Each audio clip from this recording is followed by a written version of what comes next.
OK. All right. Fait qu'avant de commencer, on va faire de quoi ensemble? Yay!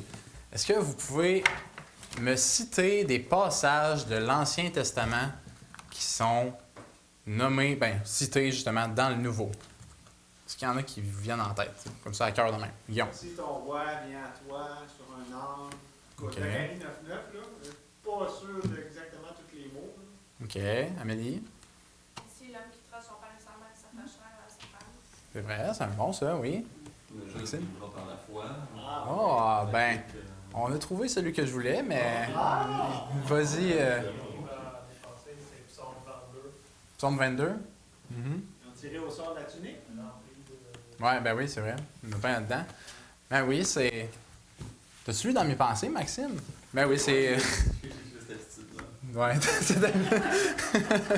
mais oui, aujourd'hui, ben c'est ça qu'on va voir. C'est le juste vivra par la foi, qui est nommé quelques fois dans le Nouveau Testament. Combien de fois, vous pensez? Guillaume, il sait, là, c'est sûr. Là. Les autres, mettons, qui n'ont pas vu le chiffre qu'il a fait avec ses doigts. Ah, ok, c'était pas ça, genre. Hein? C'était ça que j'ai fait. OK. Oh. Quelqu'un qui veut prendre un guess? Maxime a dit 4. 5. 12. 59? Non, ben c'est 3. Comme, ça fait 4 avec la citation originale de Habakkuk, simplement. Fait que... Puis dans le fond, ça donne bien parce que c'est une fois par mot. T'sais. Juste vivra foi. Fait que la première fois, que c'est cité après Habakkuk, donc dans Romains 1, 17, je pense que c'est 10, 17. Ou... 1,17. C'est 1, 17? OK, ouais. Ben, c'est pour parler, d'expliquer c'est quoi le juste. Dans Galates 3.11, c'est pour c'est quoi la foi. Et dans Hébreux 10.38, c'est pour ce que c'est de vivre par la foi. Puis bon, j'avais à cœur de vous amener ça.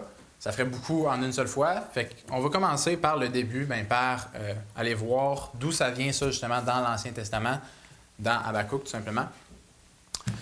Puis voir c'est quoi tout ça, être justifié par la foi, puis qu'est-ce que ça nous amène. Parce que c'est un terme très important dans le Nouveau Testament, t'sais. On le sait, on est justifié par la foi, c'est ça qui nous amène la vie éternelle.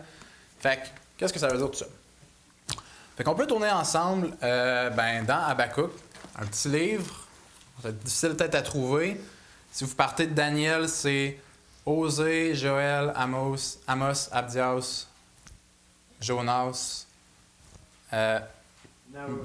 Michée, Nahum, Habakkuk. Puis si vous partez à l'inverse, c'est Matthieu, Malachie, Zacharie, Sophonie et Habakkuk. Tu dis Agé? Oui, je l'ai dit, mais c'est... Non, j'ai pas dit. T'as raison. Agé, Sophonie, Habakkuk. Bon. Fait qu'on va lire ensemble. Parce que là, finalement, mon plan a comme changé un peu. Fait qu'on lira pas le passage que je voulais. OK. On va lire les versets 5 à 11 ensemble. Chapitre 2. Du chapitre 1. Ah. Parce qu'aujourd'hui, on va voir d'où ça vient, ça. Fait qu'on a le contexte un petit peu avant. Donc, chapitre 1, verset 5, on va commencer là. « Jetez les yeux parmi les nations, regardez, et soyez saisis d'étonnement, d'épouvante, car je vais faire en vos jours une œuvre que vous ne croiriez pas si on la racontait. Voici, je vais susciter les Chaldéens, peuple furibond et impétueux, qui traverse de vastes étendues de pays pour s'emparer de demeures qui ne sont pas à lui. Il est terrible et formidable, de lui seul viennent son droit et sa grandeur. Ses chevaux sont plus rapides que les léopards, plus agiles que les loups du soir, et ses cavaliers s'avancent avec orgueil. Ses cavaliers arrivent de loin, ils volent comme l'aigle qui fond sur sa proie. Tout ce peuple vient pour se livrer au pillage. Ses regards avides se portent en avant, et ils assemblent des prisonniers comme du sable. Ils se moquent des rois, et les princes font l'objet de ses railleries. Il se rit de toutes les forteresses, il amoncelle de la terre et il les prend. Alors son ardeur redouble. Il poursuit sa marche et il se rend coupable. Sa force à lui, voilà son Dieu. Donc on va prier ensemble. Seigneur, merci de nous donner du temps aujourd'hui pour regarder justement l'origine de cette belle citation-là, de ce beau verset-là, que le juste vivra par la foi. Puis merci que c'est si simple que ça, que on est justifié par la foi, Seigneur. Fait qu'aujourd'hui, on va voir justement des choses par rapport à ton jugement, Seigneur, des choses qui sont un peu amères comme ça. Aide-nous à voir ta gloire là-dedans, puis à te rendre grâce pour les moments pour les moments doux, puis pour les moments plus difficiles, parce que tout te manifeste là-dedans, puis ta vie ne dépend pas de la situation dans laquelle on est, mais elle dépend justement de la foi, puis du fait qu'on regarde vers toi. Je confie ça au nom de ton Fils Jésus. Amen. Amen. Bon, on a aussi éteint. All right. Bon, fait qu'on a quand même beaucoup de stock à voir ensemble, puis si vous voulez qu'on commence par quelque chose, on pourrait dire merci à Amélie pour commencer, parce qu'à la base, ça aurait été un long sermon de genre probablement 1h30 si j'avais voulu faire tout mon stock, mais le Seigneur l'a utilisé pour me montrer que ce serait peut-être mieux de le diviser en deux. Fait qu'on va juste voir la moitié de ce que j'avais voulu au début. Fait qu'on va pouvoir partir. On va pouvoir partir pour la maison avant 19h. Yes! Donc, fait que c'est ça, on a beaucoup de stock à voir, mais pour commencer, on va voir un peu, pour comprendre la structure de ce livre-là. Parce que, moi, en tout cas, personnellement, les premières fois que je l'ai lu, je ne comprenais rien. Il y a beaucoup de langage, ça parle d'animaux là-dedans, ça parle de proies, ça parle... Là, les parallèles que ça fait, des fois, je suis comme, je ne comprenais rien. Fait que le fait de comprendre comment le texte est divisé, pour vrai, juste là en partant, ça m'a bien aidé. Dans le fond, ce livre prophétique-là, il est différent de beaucoup des autres prophètes, parce que beaucoup des prophètes qu'on a, ça va être de l'exhortation, des nouvelles prophéties, puis des choses de même. Puis dans Habakkuk, on retrouve rien de ça. Dans Habakkuk, oui, il y a des prophéties, mais ce pas des prophéties qui sont nulle part ailleurs dans la Bible. Dans le fond, Habakkuk est divisé comme une discussion. C'est une discussion entre le prophète et Dieu. On a 3 prières de Habakkuk et 3 réponses de Dieu par des prophéties. Donc, une prière en premier lieu dans le chapitre 1 des versets 1 à 4, qui est une prière de frustration. Une réponse de l'Éternel qu'on a lu ensemble. Les versets 12 à 17, 12 à la fin du premier chapitre, c'est la deuxième prière de Habakkuk, une prière de peur. Une réponse de l'Éternel au chapitre 2. Et à la fin, le chapitre 3, c'est la prière de foi de Habakkuk. Fait que déjà là, on comprend un peu plus où est-ce qu'on s'en va comme ça. Pour essayer aussi de comprendre le contexte historique de ça, comprendre c'est où, quand est-ce qu'Habakkuk vivait, qu'est-ce qui se passe dans ce livre-là, il n'y a pas beaucoup de choses qu'on sait, mais il a vécu, puis ce livre-là a été écrit dans cette période-là, dans le fond, entre la mort du roi Josias et les premières attaques babyloniennes sur Jérusalem, simplement. C'est une courte période de 5 ans environ dans laquelle ça a été écrit. Donc, pour commencer, je vais parler un peu, c'est ça, du roi Josias, qui est... OK, on va essayer ça. Maxime, le roi Josias était le fils de... Son père. C'est vrai. Manassé? C'est très proche, c'était son grand-père. OK. Mais, dans le fond, la succession de Manassé à Josias s'est faite très rapidement, parce que Amon, il a vécu à peine 2 ans avant d'être trahi. Fait que, Manassé, il a vécu 51 ans, il a régné 51 ans, Amon un court 2 ans, puis après ça, on a Josias qui a régné 31 ans. Simplement. Bon. Fait que Manassé, est-ce que c'était un bon roi, selon vous? Non. Plus ou moins, très mauvais. C'était un très mauvais roi. C'est 51 ans de règne, 50 ans? 55. C'est 55 ans de règne qui ont été marqués par l'idolâtrie, les sacrifices d'enfants, la violence, les meurtres, j'en passe.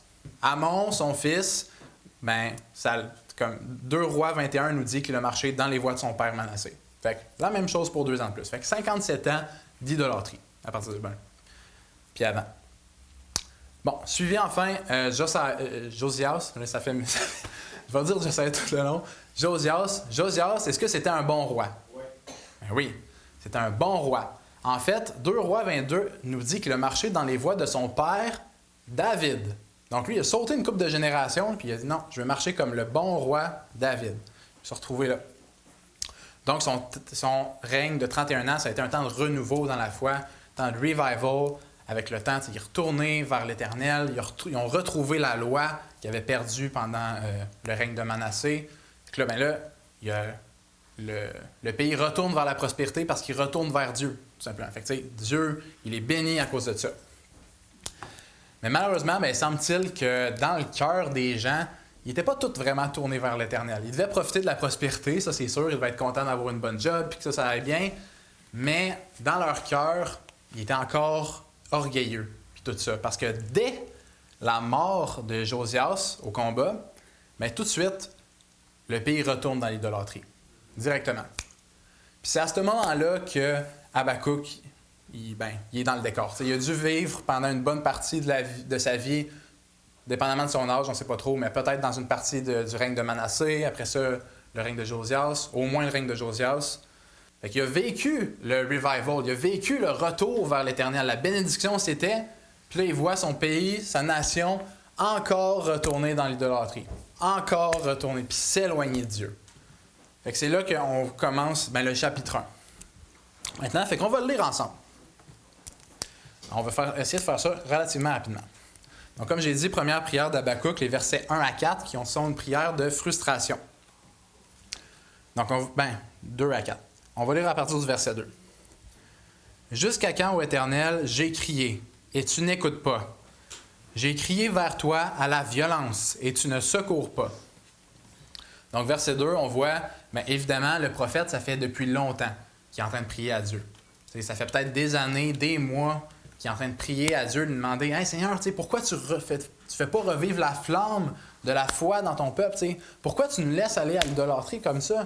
Seigneur, pourquoi tu fais pas quelque chose? » Puis, littéralement, si on prend le verset 2 où est-ce que c'est écrit « J'ai crié vers toi à la violence », la façon dont c'est écrit dans l'hébreu, le « Allah », il n'est pas « halal », mais le « Allah », il n'est pas présent.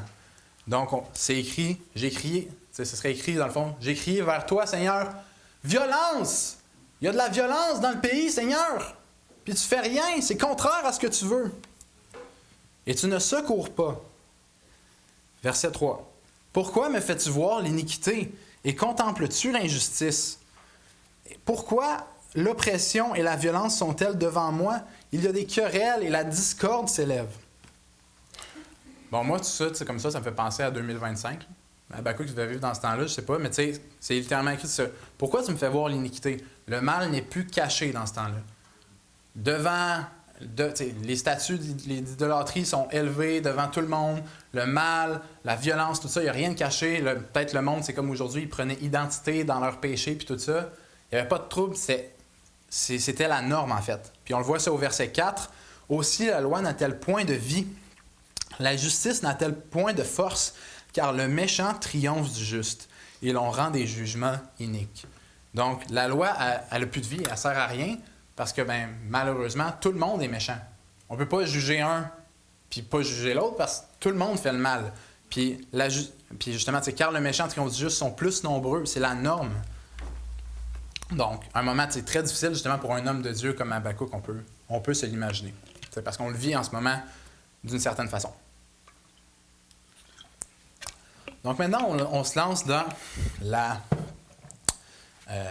la réponse de Dieu à Habakkuk, justement, qu'on a lu tout à l'heure. Il faut prendre le temps de regarder un petit peu plus ça. Donc, l'Éternel, d'une certaine façon, il décrit ce qui va se passer. Il répond à Habakkuk qui se plaint au Seigneur. « Hey, Seigneur, tu fais rien. Qu'est-ce qui se passe? J'ai pas l'impression qu'il y a de quoi qui se passe, Seigneur. » Puis ce que Dieu, il dit, non. Habakkuk, je suis au travail. Il y a de quoi qui se passe en ce moment. Puis c'est tellement incroyable ce qui va se passer que si je te le disais, tu penserais avoir entendu d'autres choses. C'est littéralement ça qui est écrit au verset 5. Jetez les yeux parmi les nations et regardez. Soyez saisis d'étonnement, d'épouvante, car je vais faire en vos jours une œuvre que vous ne croirez pas si on la racontait. Donc le Seigneur va envoyer les Chaldéens, donc les Babyloniens, pour piller, raser Jérusalem. Puis c'est ça. Après ça, l'Éternel décrit ce peuple-là qu'il va envoyer sur eux comme jugement. Verset 7. Il est terrible et formidable, de lui seul viennent son droit et sa grandeur. Vite comme ça a l'air de rien, mais ce que ça veut littéralement dire, c'est qu'ils n'ont pas de justice. Leur justice vient d'eux-mêmes. C'est eux qui décident ce qui est bien et ce qui est mal à leurs yeux. Fait que c'est tout le temps pour leur intérêt. C'est mon intérêt que tu n'aies plus rien puis que tu meurs dans la rue. C'est bien.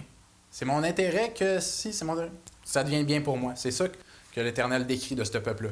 Ils n'ont pas de boussole morale. Verset 8.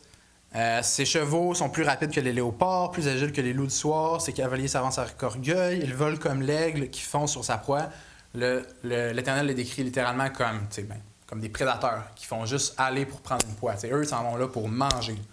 Il n'y a rien qui va les arrêter. Verset 9. Verset 9, il n'y a pas grand-chose d'important à voir pour aujourd'hui. On va le skipper. Mais verset 10. Ils se moquent des rois et les princes font l'objet de leur raillerie. Ils se rient de toutes les forteresses. Ils amoncellent de la terre et les prend. Aucun roi ne peut résister à sa puissance aux Babyloniens. Aucun mur non plus, aussi grand soit-il. Puis tu sais, les Juifs étaient fiers de leur grande ville, de leur mur, puis ils se sentaient d'une certaine façon en sécurité derrière ça. Mais ce que ça dit, justement, ils amoncellent la terre et les prennent, c'est peu importe le mur, il va avoir quelle grandeur, mettre de la terre, ils vont se faire une passerelle, ils vont passer par-dessus. Il n'y a pas de stress avec ça. Verset 11. Alors son ardeur redouble. Il poursuit sa marche et il se rend coupable. Sa force à lui, voilà son Dieu. Donc, les Babyloniens ont le goût du sang. Puis plus ils en ont, plus ils en veulent. Puis plus ils en ont, plus leurs faux dieux sont glorifiés à ça. Parce qu'eux, ils vont attribuer ce succès-là qu'ils vont avoir à leurs idoles, à leurs faux dieux. Ils disent « Hey, check ça, on rase tout. Nos dieux sont plus grands que les leurs. » Fait que leurs faux dieux sont glorifiés en plus de ce succès-là. Puis, vite de même, c'est compréhensible. L'incompréhension de Habakkuk est compréhensible dans ce cas-là. Imaginons, c'est ça, on est justement, nous dans notre église, tout ça, on le sait qu'on est les enfants de Dieu. Puis, on le sait qu'il nous aime, puis on le sait tout ça. Puis là, on entend que Dieu, il s'en vient, puis là, il y a un jugement qui va envoyer des...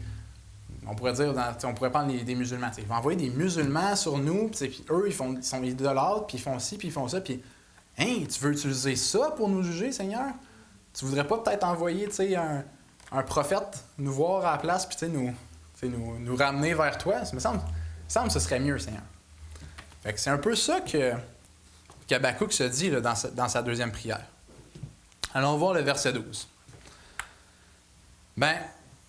En premier, au verset 12, ce qu'on peut voir, c'est qu'il s'en remet à Dieu.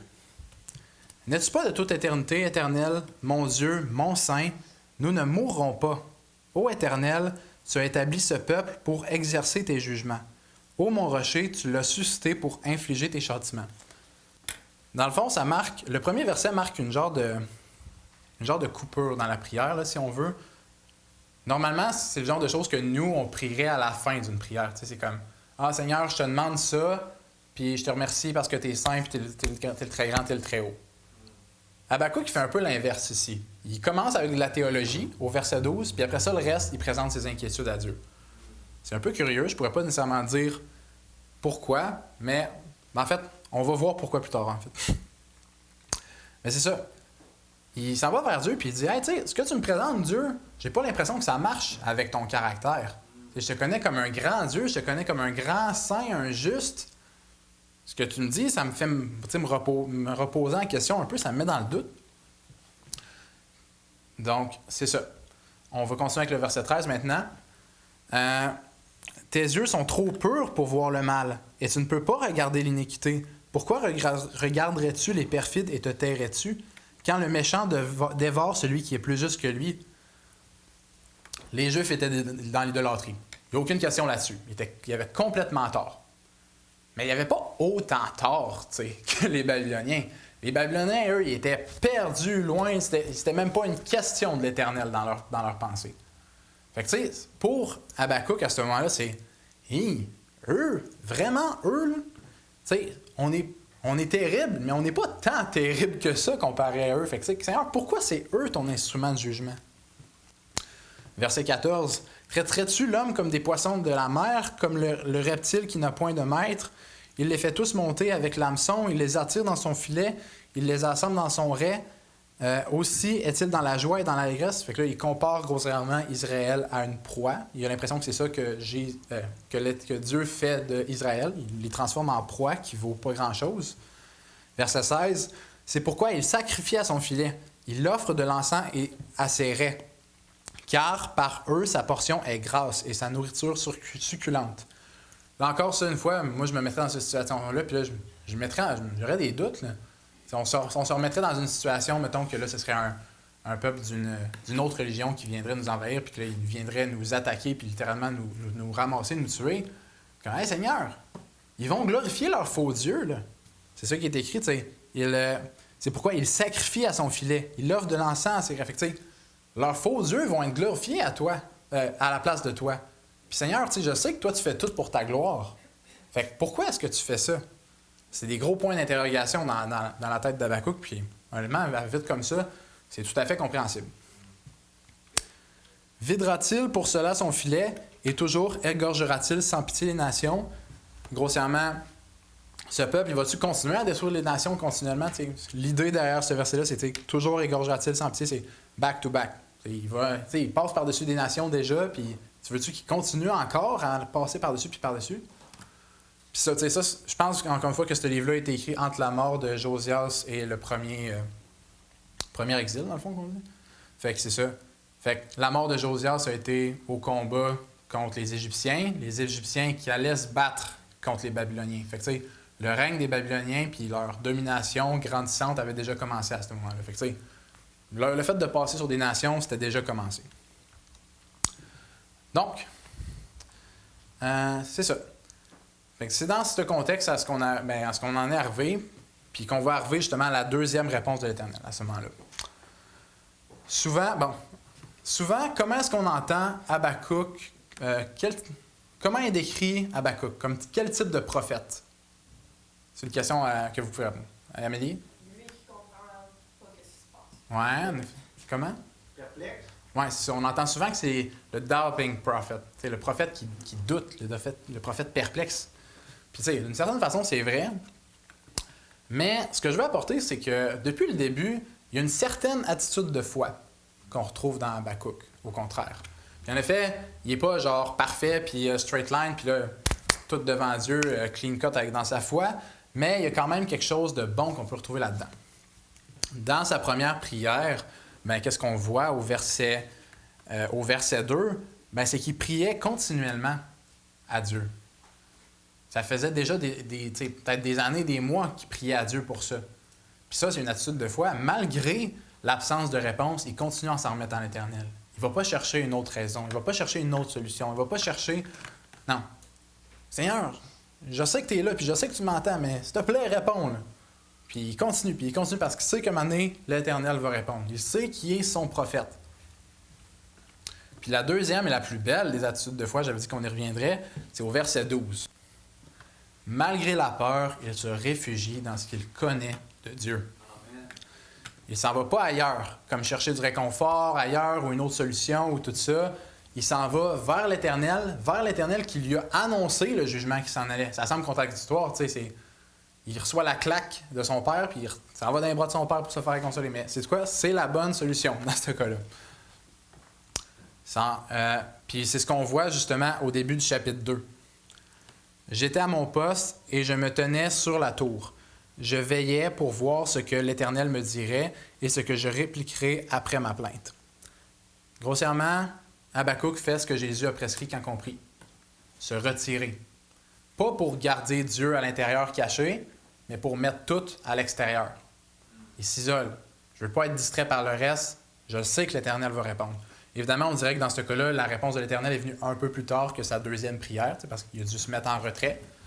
Mais il savait que l'Éternel répondrait. Il savait que son Dieu était fidèle. Donc, sais-tu quoi, Seigneur? Je veux juste m'attendre à toi.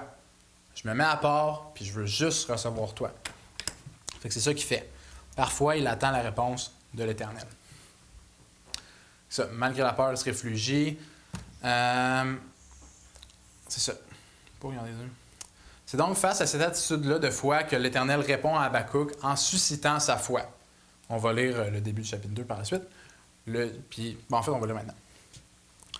L'Éternel m'adressa la parole et il dit « Écris la prophétie, grave-la sur des tables, afin qu'on la lise couramment. Car c'est une prophétie dont le temps est déjà fixé. Elle marche vers son terme et elle ne mentira pas. Si elle tarde, attends-la, car elle s'accomplira. Elle s'accomplira certainement. Voici, son âme s'est enflée, elle n'est pas droite en lui, mais le juste vivra par la foi. Oui, par sa foi, c'est vrai. T'as raison. Par sa foi. Mais en effet, là, ce que le Seigneur suscite, il va utiliser les 2-3 attitudes de foi qu'Habakkuk a eues avant, donc de prier continuellement à lui, de s'en remettre à ce qu'il connaît, à la théologie, et de s'attendre à Dieu. Puis il va lui dire, ça, ce que tu as fait, c'est correct. Garde ça. Continue juste là-dedans. Le reste, je vais m'en occuper. Puis il va donner une prophétie par la suite qui explique ce qui va se passer et ce qui va s'occuper. Ça, on va le voir dans le prochain message, la prophétie. Là, on va se concentrer, parce que ça ferait beaucoup de stock.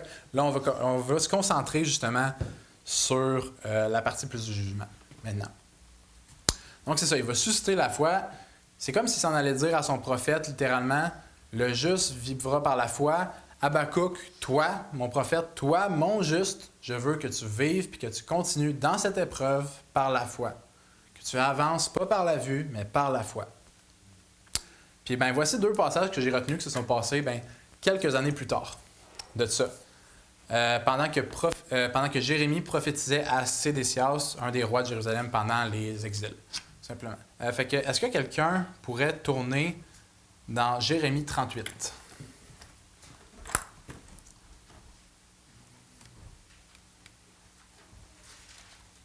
Tu l'as, Guillaume? Oui. OK. Quel verset? 17 et 18. Puis, juste avant, Mélanie, après ça, tu nous liras 2 Chroniques 36.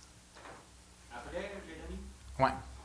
Fait que, Guillaume, tu peux nous lire Jérémie 38, 17 et 18 et 21 et 23. Jérémie dit alors à Sédécias, « Ainsi parle l'Éternel, le Dieu des armées, le Dieu d'Israël, si tu vas te rendre au chef du roi de Babylone, tu auras la vie sauve, et cette ville ne sera pas brûlée par le feu. Tu vivras, toi et ta maison. Mais si tu ne te rends pas au chef du roi de Babylone, cette ville sera livrée entre les mains des Chaldéens, qui la brûleront par le feu, et toi, tu n'échapperas pas à leurs mains. » Amen. Peux-tu lire, tu as lu 17 à 18? Ouais. Est-ce que tu peux lire 21 et 23 aussi, s'il te plaît? 21. Mais si tu refuses de sortir, voici ce que l'Éternel m'a révélé. Toutes les femmes qui restent dans la maison du roi de Juda seront menées au chef du roi de Babylone, et elles diront, tu as été trompé, dominé par ceux qui t'annonçaient la paix, et quand tes pieds sont enfoncés dans la boue, ils se retirent. Toutes tes femmes et tes enfants seront menés aux Chaldéens, et toi tu n'échapperas pas à leurs mains, tu seras saisi par la main du roi de Babylone, et cette ville sera brûlée par le feu. Amen. Donc, ici on a Jérémie qui annonce quelque chose qui va se passer à Sédécias. Il lui dit, Sédécias, soit tu te soumets à Babylone, soit tu ne te soumets pas et tu meurs. Mélanie, est-ce que tu peux nous lire 2 Chroniques 36, 12 et 13?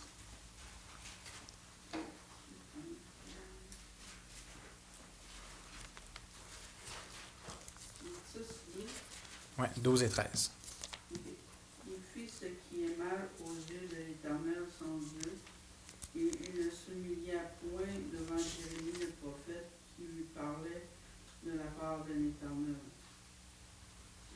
Le verset 13 aussi, s'il te plaît. Et il se révolta même contre le roi Nebuchadnezzar, qui l'avait fait jurer par le nom de Dieu, et il raidit son cou et endurcit son cœur au point de ne pas retourner à l'Éternel, le Dieu d'Israël. Amen. Donc, qu'est-ce qui s'est passé selon vous? Ben, la deuxième partie de la prophétie de Jérémie, évidemment. Jérémie avait dit, on ne me rappelle jamais du nom. Sédécias? Sédécias, c'est ça. Sédécias, soumets-toi, sinon tu vas mourir.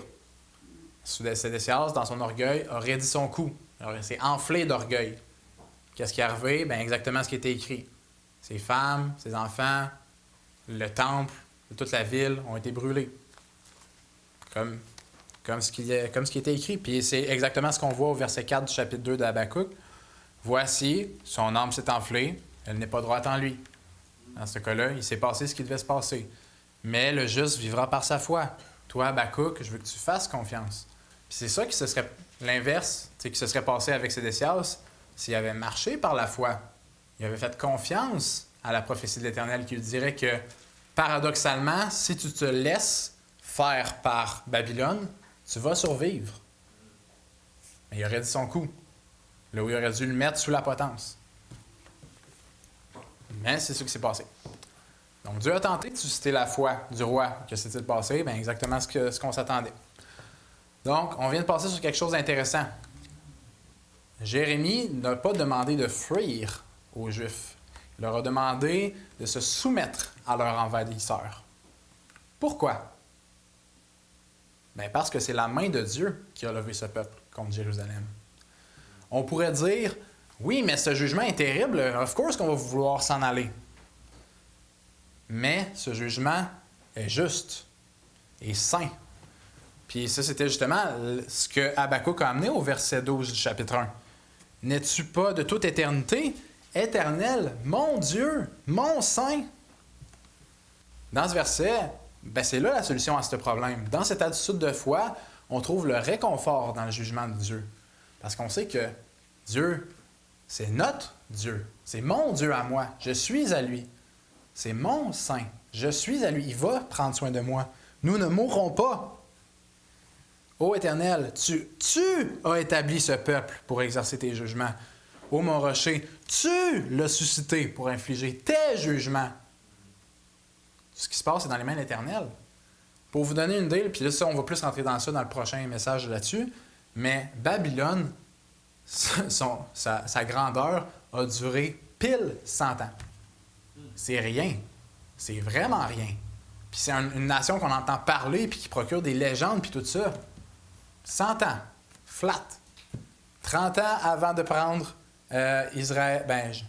Juda en exil. 70 ans après. Puis on n'en entend plus jamais parler de Babylone, puis cette terre-là est déserte maintenant. Mm-hmm. Puis, c'est ça. Dieu est tout-puissant, puis il est de toute éternité, alors il fait ça, puis il le fait pour une raison. Puis ça m'a fait penser à 1 Chronique 21. Cindy, est-ce que tu pourrais tourner là-dedans, s'il te plaît?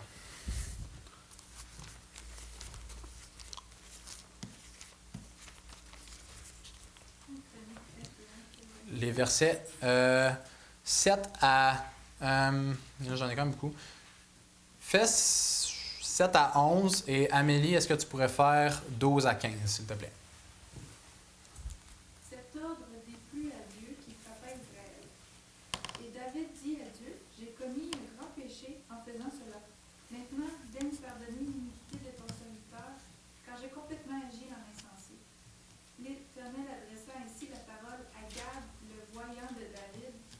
Va dire à David, ainsi parle l'Éternel, je te propose 3 fléaux, choisis-en un, et je t'en frapperai.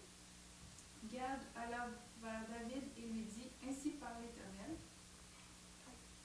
Accepte ou 3 années de famine, ou 3 mois de défaite devant tes adversaires. Atteins par l'épée de tes ennemis, ou pendant 3 jours l'épée de l'Éternel, et la peste dans le pays, et l'ange de l'Éternel exerçant la destruction dans tout le territoire d'Israël. Vois maintenant ce que je dois répondre à celui qui m'envoie. Et David répondit à Gad, je suis dans une grande angoisse. Que je tombe, je te prie, entre les mains de l'Éternel, car ses compassions sont en très grand nombre, et que je ne tombe pas entre les mains des hommes. C'est jusqu'à quoi? Versets 14 et 15. Alors l'Éternel envoya la peste sur Israël, et il tomba 70 000 hommes d'Israël. Dieu envoya aussi un ange à Jérusalem pour le ravager. Et comme il ravageait, l'Éternel regarda et se repentit de ce mal, et il dit à l'ange qui ravageait, assez, retire maintenant ta main. Or l'ange de l'Éternel se tenait près de l'air d'Ornan de Jérusalem. Amen. Donc ici, qu'est-ce qu'on voit? Un autre jugement de l'Éternel. Cette fois sur David, contre ses péchés quand il avait dénombré le peuple illégalement. contre la volonté de Dieu. Puis c'est ça, l'Éternel lui a proposé 3 choix. Soit 3 ans de famine, soit 3 mois d'attaque par tes ennemis, puis auquel je garantis que tu vas te faire battre, ou 3 jours entre les mains de l'Éternel, entre les mains de l'ange de l'Éternel. Puis moi, vite comme ça, la première fois que j'ai entendu parler de cette histoire-là, c'était hors de question que je me mettais dans la position de David que j'aille dans les mains de Dieu. Comme, Dieu fait pas mal plus peur que mes ennemis. T'sais, Dieu, j'ai aucun moyen de me défendre de lui. Au moins, mes ennemis, je peux essayer de me battre, puis j'ai peut-être un bouclier puis une épée qui traîne, puis je vais tenir un bout, puis nanana, j'ai peut-être une chance. Mais Dieu fait peur. Mais pourtant, c'est pas l'attitude que David a eue. Il a agi par la foi. Qu'est-ce qu'il dit? Il dit « Oh, que je tombe entre les mains de l'Éternel, car ses compassions sont immenses. Mais que je ne tombe pas entre les mains des hommes. » Les hommes sont exactement ce qu'on a vu dans Habakkuk. Ils sont terribles et formidables. De eux seuls viennent leur droit et leur grandeur. Dieu, comme Habakkuk le dit au verset 12, il est de toute éternité. C'est Dieu, il est saint, il est juste et il est plein de miséricorde. Donc, c'est ça. C'est ça, je connais mon Dieu, il est 3 fois saint, il est juste. Contrairement aux hommes, il va me donner pas une once de plus que ce que je mérite, et probablement parce qu'il est miséricordieux moins que ce que je mériterais. Ben, qu'est-ce qui s'est passé? Dieu a eu pitié du peuple, justement. Il a dit à son ange, bon, au Seigneur, c'est assez, retire ta main.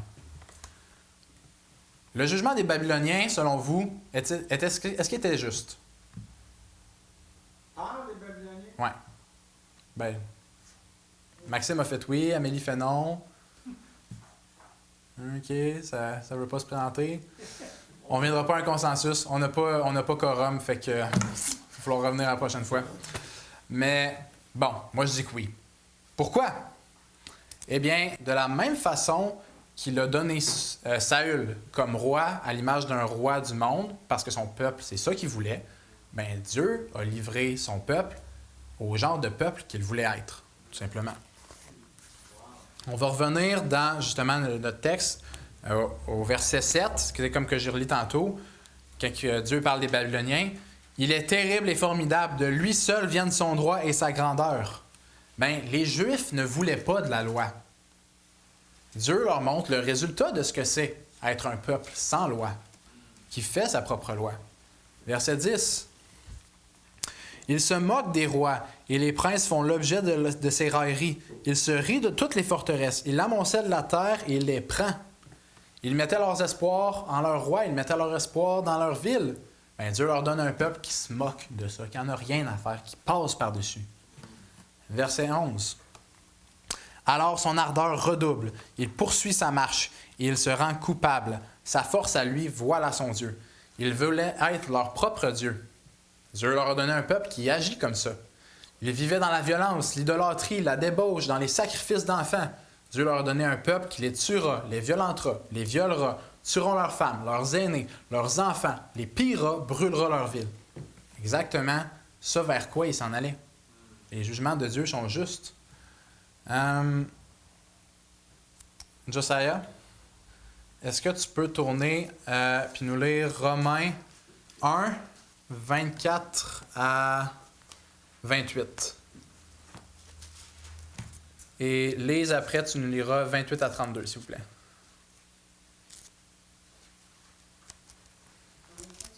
Romains 1.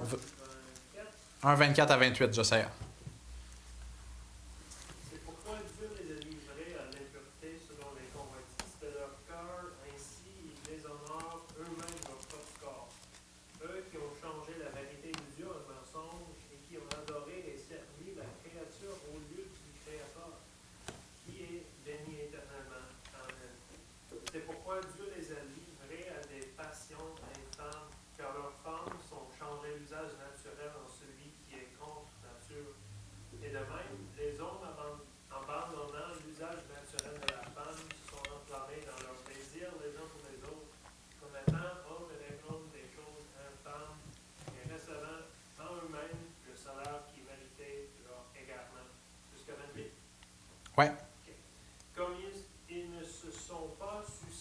connaître Dieu, Dieu les a livrés à leur sens réprouvé pour commettre des choses indignes.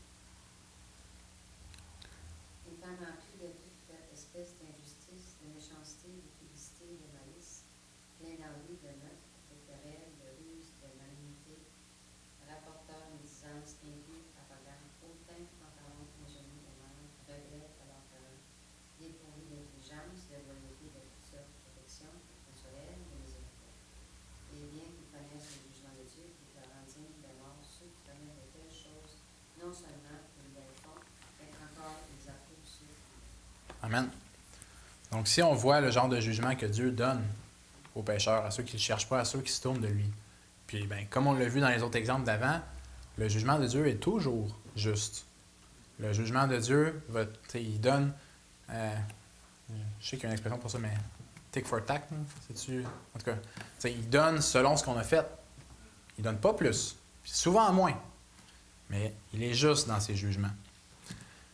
Fait que là, ben, on sait que son jugement c'est juste, on vient de le voir. Mais là, la nouvelle question qui se pose à nous, mais c'est est-ce qu'il était nécessaire, ce jugement-là? T'sais, parce que, Seigneur, tu es tout-puissant. Pourquoi tu n'as pas pu faire justement un renouveau dans les cœurs?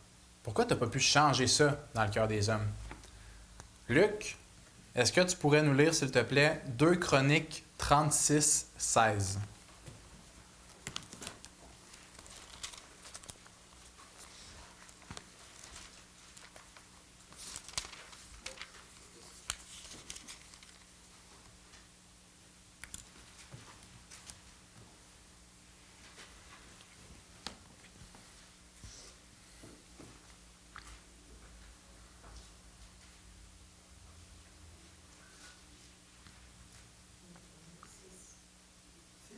C'est pas 36?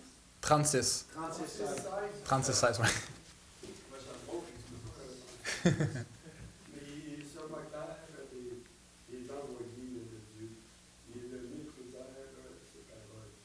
Il se régnèrent de ses prophètes. Il spécifiait la colère de l'Éternel contre son peuple de Dieu sans remède. Amen. Donc, le revival que Habakkuk priait depuis longtemps pour, Dieu avait déjà donné tous les outils pour. Il avait envoyé Isaïe, il avait envoyé Jérémie, puis il y avait d'autres petits prophètes aussi dans ce temps-là. Il avait envoyé Ézéchiel par après aussi à Babylone. Il s'est écrit, ils raillèrent les prophètes, ils ont ridiculisé, ils ont rejeté. Le peuple n'a pas voulu de ça. Donc, qu'est-ce qui leur est arrivé? Ils sont devenus sans remède. Qu'est-ce que ça veut dire, ça? Vous savez, je pense des fois, on ne prend pas nécessairement le péché comme assez sérieux.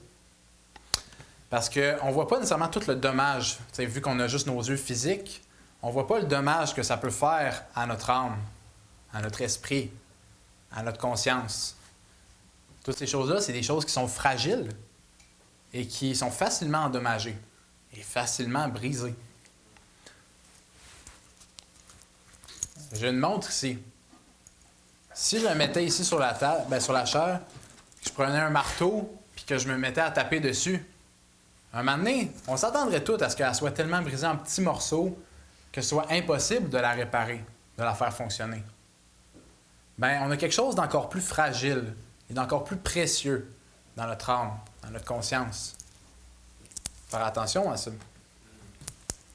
C'est facilement brisé. Puis je pense qu'en effet, ceux qui viennent d'un background plus pécheurs ici parmi nous, ils peuvent le dire qu'en effet, oui, on est sauvés, puis heureusement que le Seigneur nous a sauvés, mais que malheureusement, on a toujours un certain poids de notre passé qu'on traîne, puis qu'on va traîner probablement jusqu'à temps que le Seigneur vienne nous chercher. Puis toutes ces choses-là, peut-être au quotidien, on ne s'en rend pas compte d'une erreur, d'un mensonge, puis tout ça. Mais tout ce poids-là, ça agit sur notre conscience, ça agit sur notre âme. Puis on le traîne, puis c'est un poids qui est toujours de plus en plus lourd à porter. Puis là, ça aurait été vraiment le fun si les jeunes Martin auraient pu être là, ou genre les jeunes Tessier, parce que j'aurais pu leur dire, vous avez la chance d'être élevés dans une bonne famille, essayez pas de faire des choses, des niaiseries. On est toute la preuve ici, ça vaut pas l'exemple, ça vaut pas la peine. On aurait pu leur en parler, tout ça. Ça va là, fait qu'on fera pas cette parenthèse-là. Mais c'est le genre de choses qu'on peut partager, pareil comme chrétien qui a été sauvé d'un background plus difficile.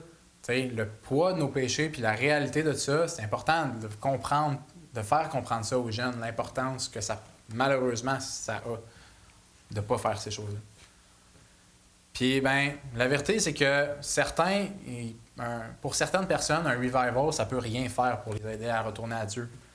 On l'a lu dans Romains, leur esprit, ben, il est rendu à penser que les choses bonnes sont mauvaises, que les choses mauvaises sont bonnes. Tu leur présentes Dieu, ben, Dieu il est bon, mais pour eux, il est mauvais. Ça marche pas. Fait que, ben, ils n'ont pas besoin d'être sauvés de cette façon-là, ils ont besoin d'être sauvés par le feu. Ils ont besoin d'être brisés encore plus, étonnamment. Puis ça a été le cas pour moi. Moi, il a fallu que je sois humilié devant Dieu, puis que je me rende compte que peu importe ce que je faisais, je n'étais pas capable de rien faire pour que je puisse même considérer que Dieu était une option. Sans ça, ben, je vais l'essayer par moi-même, of course. Mais il a fallu que j'épuise tous mes moyens pour comprendre qu'il y avait une autre option que ça. Puis ça fut le cas pour le roi babylonien que l'Éternel a utilisé, justement, dans ce cas-là. Lucie, est-ce que tu peux... Lucie et Estelle, est-ce que vous pouvez tourner dans Daniel 4, s'il vous plaît?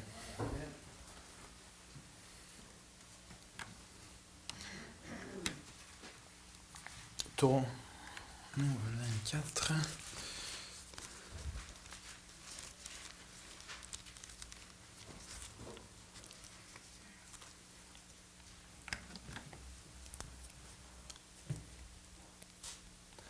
Donc, Lucie, est-ce que tu peux nous lire les versets 29 à 23? 29 à 33. Lucie, 29 à 33 et Estelle, 34 à 37, s'il vous plaît.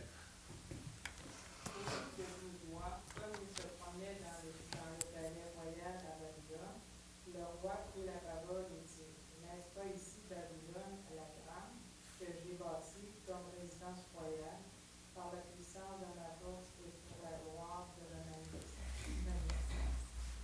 La parole était encore dans la bouche du roi, qu'une voix descendit du ciel.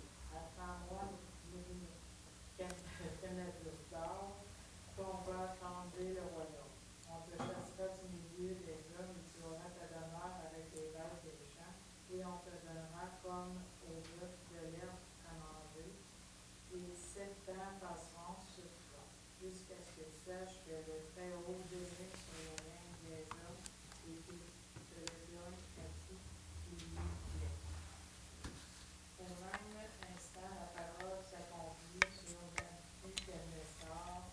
Il fut chassé du milieu des hommes, il mangea de l'herbe comme des bœufs.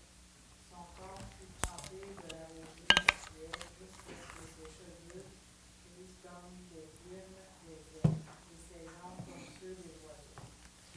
34 ans? À la fin.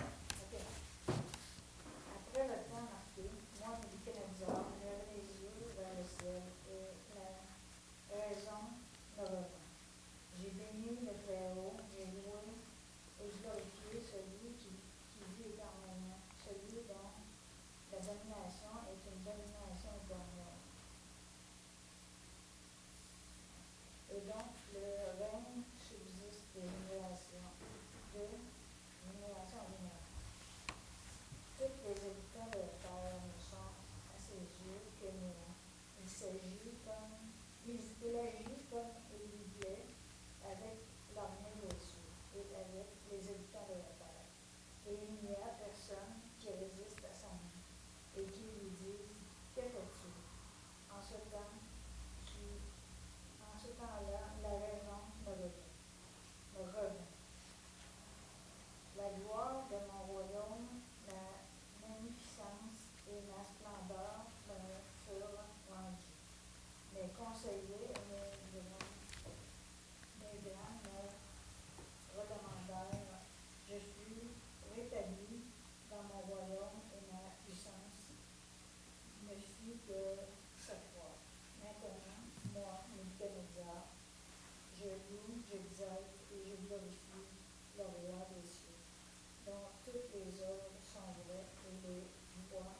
juste et qui peut abaisser ceux qui marchent avec orgueil. Amen.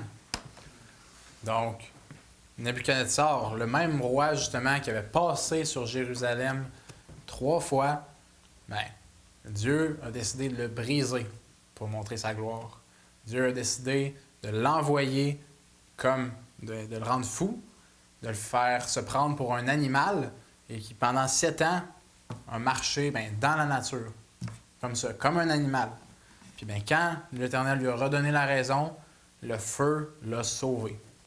Le feu lui a fait réaliser son orgueil, lui a fait réaliser que c'est l'Éternel qui est au contrôle. Puis maintenant, comme il est écrit au verset 39, maintenant, moi, Nebuchadnezzar, je loue, j'exalte et je glorifie le roi des cieux. De toutes les œuvres sont vraies et les voies justes, et qui peut abaisser ceux qui marchent avec orgueil. Amen. Donc, on est dans une genre de situation comme ça aujourd'hui, puis mon application, je vais essayer de la faire courte. Mais on est dans une genre de situation un peu comme dans celle qu'Habakkuk vivait à l'époque. Parce que le mal n'est pas caché. Parce que les gens prennent identité dans le mal. Parce que les gens pensent que le mal est bien. Je pense que les gens pensent que le bien est mal. Et puis, en effet, c'est important, il faut avoir l'attitude de foi qu'Habakkuk avait de prier pour un revival. En effet, on voudrait que les cœurs reviennent à Dieu. Mais si, pour une raison ou une autre, Dieu décidait que c'était un jugement dont on avait besoin, gloire à Dieu. Parce que c'est ça, en effet, qu'on a besoin. C'est pas parce que ce serait mieux, c'est parce que c'est parfait que Dieu le fait. Donald, est-ce que tu peux nous lire Éphésiens 5, 16, s'il vous plaît?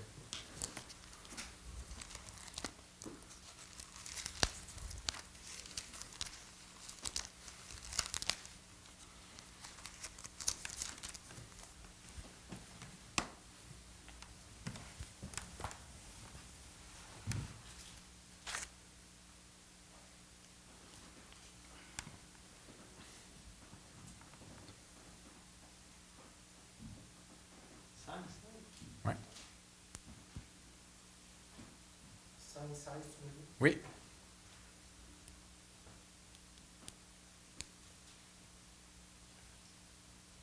Rachetez le temps car les jours sont mauvais. Amen. C'est simple. Mais Paul, ici, nous dit de racheter le temps parce que les jours sont... Pas parce que les jours sont courts, mais ils le sont. Pas parce que les jours sont peu nombreux, mais ils le sont. Parce que les jours sont mauvais. Puis l'ennemi, il est à l'œuvre. Puis l'ennemi, il empoisonne les cœurs. Puis l'ennemi, il agit dans les gens. Puis tranquillement, il gagne du terrain d'une certaine façon. Nous, notre rôle là-dedans, c'est de prier. Puis c'est justement de passer par-dessus ça, puis de prendre le devant. On ne peut pas rester assis, si on veut, puis s'attendre à ce que tout se passe à merveille, parce que l'Éternel, si on laisse l'ennemi agir trop longtemps, ce ne sera pas un revival qu'il va envoyer dans les gens, parce que les gens vont trop être dans leur péché. Ça va être un jugement, tout simplement. Puis, d'une certaine façon, l'Éternel l'a déjà annoncé, que ça va être ça. Un jugement qui va arriver sur terre dans l'Apocalypse. On le sait très clairement. Fait qu'on a une sécurité là-dedans, parce qu'on sait, justement, à cause de ce qu'il a annoncé, qu'il est au contrôle. On sait que ce qui va se passer, c'est pas pour le bien, c'est pour le mieux. C'est pour le parfait. Parce que Dieu fait ça de cette façon-là. Puis, si ça donne que des fois, on a des moments plus difficiles parce que, on passe justement dans des moments où on est plus dans le péché, puis tout ça, on a au moins Romains 8 qu'on peut s'accrocher, je vais le lire pour vous cette fois-ci. Nous savons du reste que toute chose concourt au bien de ceux qui aiment Dieu, de ceux qui sont appelés selon son dessein. Car ceux qu'il a connus d'avance, il les a aussi prédestinés à être semblables à l'image de son Fils, afin que son Fils soit le premier-né de beaucoup de frères. On va sauter un peu plus loin. Qui accusera les élus de Dieu? C'est Dieu qui justifie. Qui les condamnera? Christ est mort. Bien plus, il est ressuscité, il est à la droite de Dieu et il intercède pour nous. Qui nous séparera de l'amour de Dieu? Sera-ce la tribulation, ou l'angoisse, ou la persécution, ou la faim, ou la nudité, ou le péril, ou l'épée? Selon qu'il est écrit, c'est à cause de toi qu'on nous met à mort pour tous les jours, qu'on nous regarde comme des brebis destinées à la boucherie. Mais dans toutes ces choses, nous sommes plus que vainqueurs par celui qui nous a aimés, car j'ai l'assurance que ni la mort, ni la vie, ni les anges, ni les dominations, ni les choses présentes, ni les choses à venir, ni les puissances, ni les hauteurs, ni la profondeur, ni aucune autre créature ne pourra nous séparer de l'amour de Dieu manifesté en Jésus-Christ, notre Seigneur. Amen. On a l'assurance. On est in safe hands. Puis si un jugement vient, c'est parfois, tu sais, au niveau national, au niveau international, au niveau juste dans notre vie personnelle, au niveau d'une famille, tout ça, mais on a l'assurance que c'est pour le mieux, puis que la gloire de Dieu est manifestée là-dedans. Puis que Dieu, il sauve même des Nebuchadnezzar. Puis il sauve même des Paul. Puis il sauve même des gens comme ça. Puis si Dieu a pu faire en sorte que le vendredi saint devienne le vendredi saint, tout peut devenir saint s'il le décide. C'est s'il a fait en sorte que la mort de son fils puisse être la résurrection pour tous, la vie pour tous, bien, on a l'assurance au moins qu'on est safe puis que peu importe ce qui va se passer, c'est en ses mains. Fait que c'est ça pour aujourd'hui. On va prier ensemble.